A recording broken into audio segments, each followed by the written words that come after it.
Article, अगर अब article 14 लिए तो वक्फ अमेंडमेंट एक्ट का it is a violative of article 14, right to equality.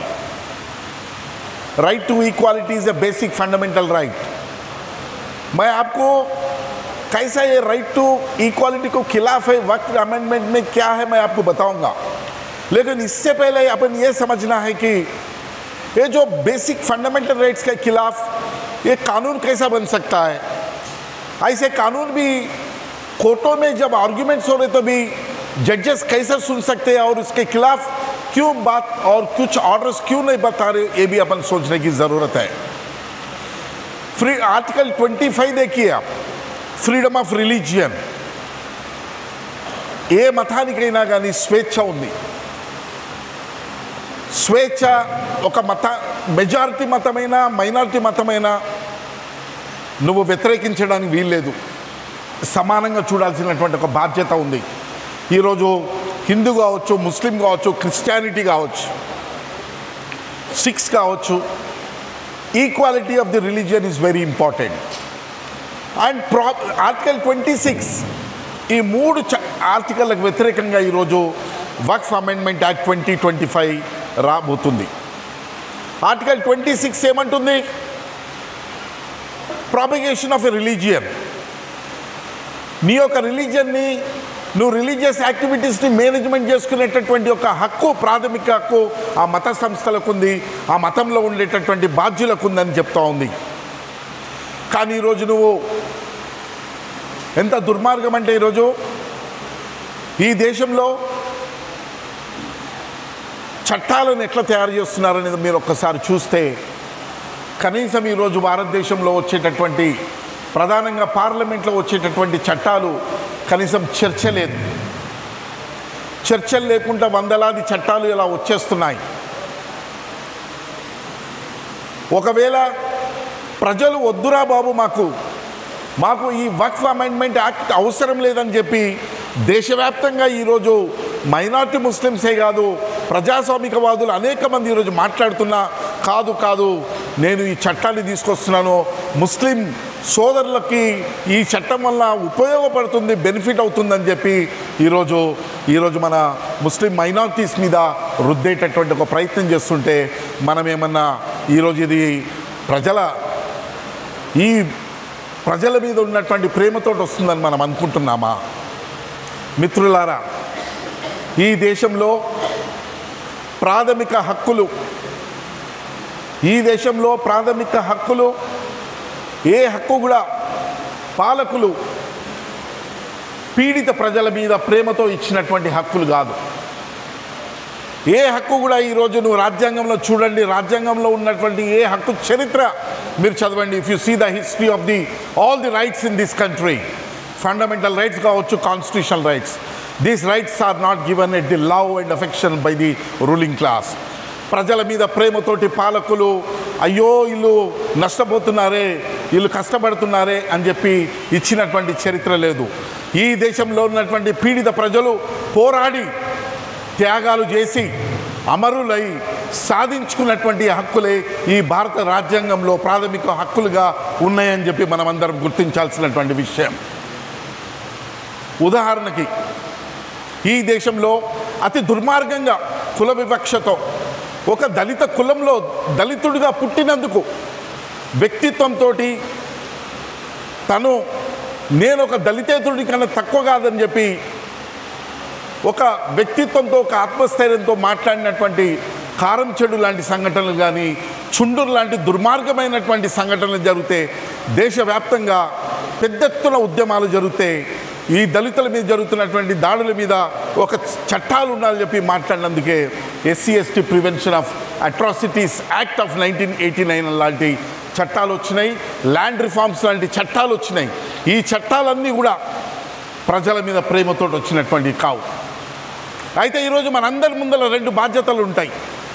ప్రతి ప్రజాస్వామికవాది మీద, ప్రతి హక్కులను ప్రేమించేటటువంటి వాళ్ళ మీద ఒక చట్టాన్ని తీసుకురావడానికి అనేక పోరాటాలు చేయాలి, త్యాగాలు చేయాలి. ఆ చట్టం వచ్చిన తర్వాత ఆ చట్టాన్ని అమలు చేయడానికి కూడా ఈరోజు పోరాటాలు చేయాల్సినటువంటి అవసరం. అయితే ఈరోజు సవరణ తీసుకొస్తున్నారే, ప్రజలే అడగలేదే ఈ సవరణ కావాలని, అమెండ్మెంట్స్ కావాలని చెప్పి ఎవరు అడగలేదే, ఎక్కడ డిబేట్లు జరగలేదే, మీరు ఎందుకు తీసుకొస్తున్నారు అని చట్ట సవరణలను చూస్తే చాలా లోతైనటువంటి ఒక కుట్ర మీకు చూడవచ్చు. మొత్తంగా ఈ అమెండ్మెంట్ యాక్ట్ ద్వారా జరిగేటటువంటి ప్రధానమైనటువంటి దుర్మార్గమైనటువంటి నష్టం ఏంటంటే the power to the board, ఏదైతే వక్ఫ్ బోర్డుకు ఉన్నటువంటి అధికారాలు అన్నీ తీసుకెళ్ళిపోయి రాజ్యం చేతుల్లో పెట్టే ప్రయత్నం చేయడం.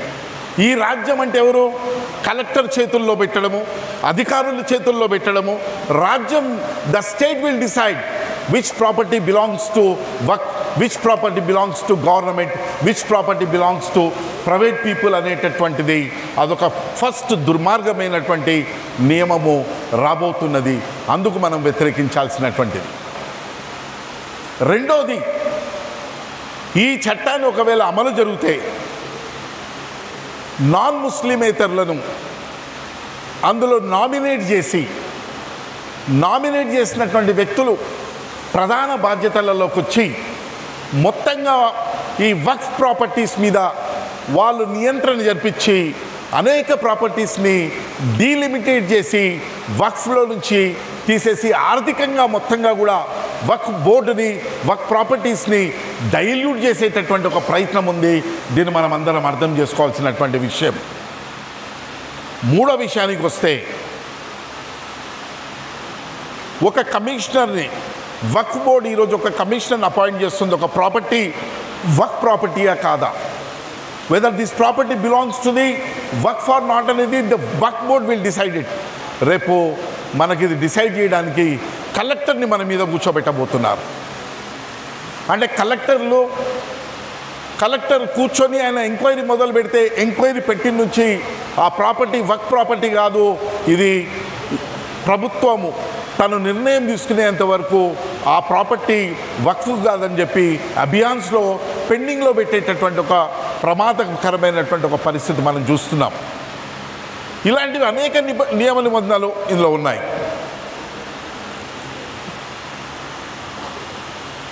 వక్ఫ్ బై యూజర్ అని ఉంది. ఈ దేశంలో వక్ఫ్ ఈరోజు మతంతో సంబంధం లేదు. ముస్లిం మతేతరులు, నాన్ ముస్లిమ్స్ కూడా మన భారతదేశ చరిత్రలో చూస్తే వక్ఫ్ ఇచ్చినటువంటి వాళ్ళు అనేక మంది ఉన్నారు.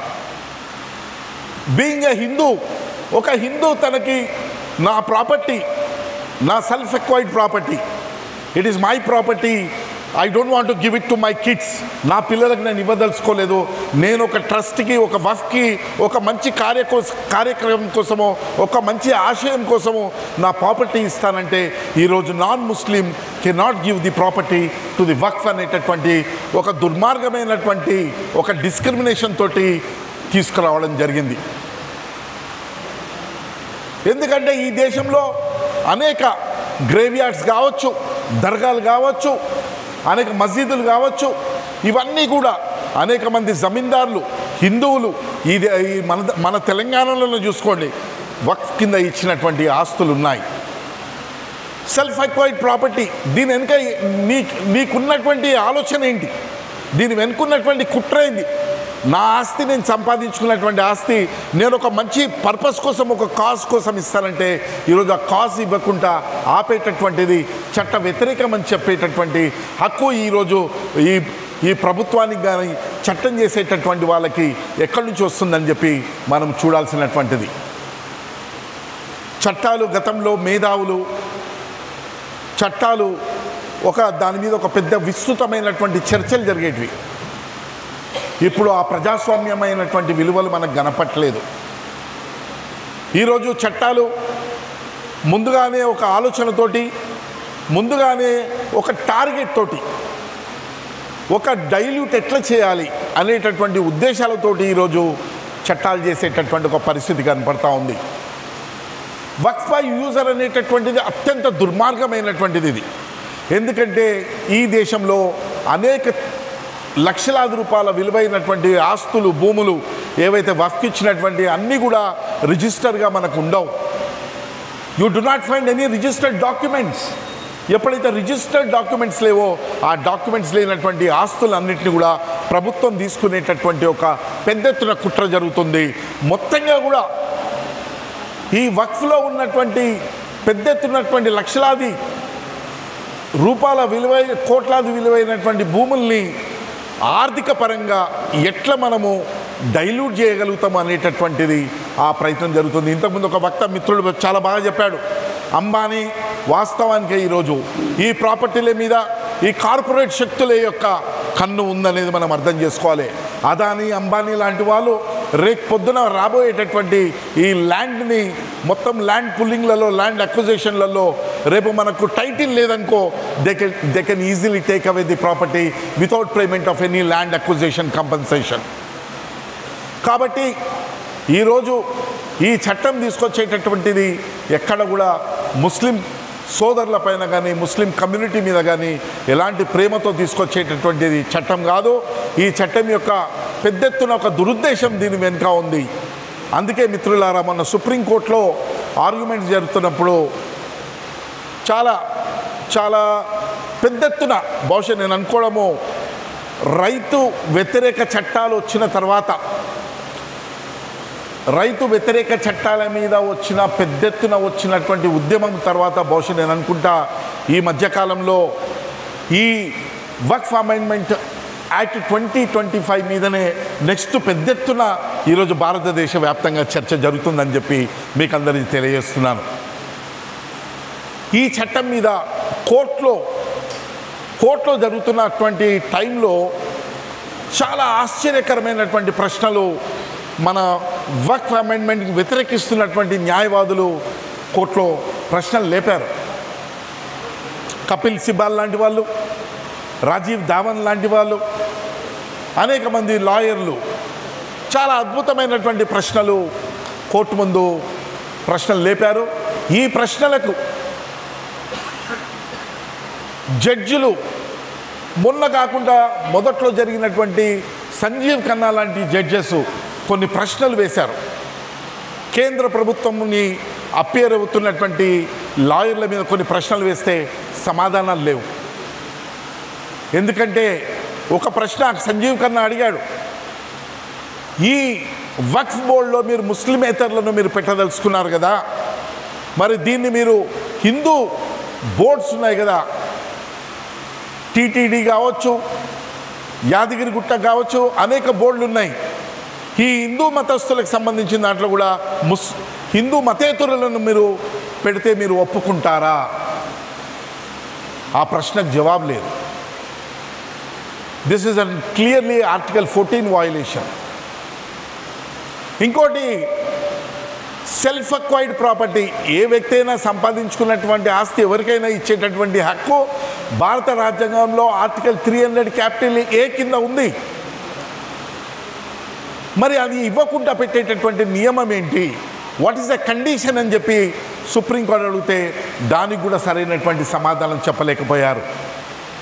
అదే రకంగా ఒక 5 ఏళ్ల పాటు ముస్లింగా నువ్వు ముస్లిం ప్రాక్టీస్ చేసినట్టుగా ఉంటేనే కానీ నువ్వు వక్ఫ్ ఇవ్వడానికి వీలు లేదనేటటువంటిది. మరి ఆ ప్రాక్టీస్ని ఎవరు నియంత్రిస్తారు, ఎవరు దాన్ని ఎస్టాబ్లిష్ చేస్తారనే దానికి కూడా ప్రశ్నకు జవాబు లేదు. మొత్తంగా ఈరోజు ఒక పెద్ద ఎత్తున ప్రజాస్వామ్యంలో, ఈయన డెమోక్రసీ ప్రజాస్వామ్యంలో ఎప్పుడైనా కానీ పాలకులు ఏదైనా ఒక చట్టాన్ని తెచ్చే ముందు చట్టానికి వ్యతిరేకంగా ఒక భిన్నమైనటువంటి అభిప్రాయం వచ్చినప్పుడు ఆ పాలకులు ప్రజలతో చర్చ జరపాలి. That is the beauty of the dialogue between the people and the ruling class. కానీ ఈరోజు ఆ డైలాగ్ లేదు. ఈరోజు దేశంలో వేగవంతంగా నిర్బంధ చట్టాలు వస్తున్నాయి. నిర్బంధ చట్టాలు, ఊపా లాంటి చట్టాలు వస్తున్నాయి, యుఏపిఏ లాంటి చట్టాలను మీరు గమనిస్తే ఏ రాజకీయ పార్టీనైనా కానీ ఒక పెన్ స్ట్రోక్ తోటి అధికారులకి ఒక టెర్రరిస్ట్ సంస్థగా డిక్లేర్ చేయొచ్చు. ఒక పెన్ స్ట్రోక్ తోటి ఏ వ్యక్తినైనా కానీ ఒక టెర్రరిస్ట్గా డిక్లేర్ చేయవచ్చు యూఏపీఏ చట్టం కింద. ఒక పెన్ స్ట్రోక్ తోటి ఏ ఒక ఇంటిని జప్తు చేసుకోవచ్చు, ఆస్తుల్ని సీజ్ చేయొచ్చు.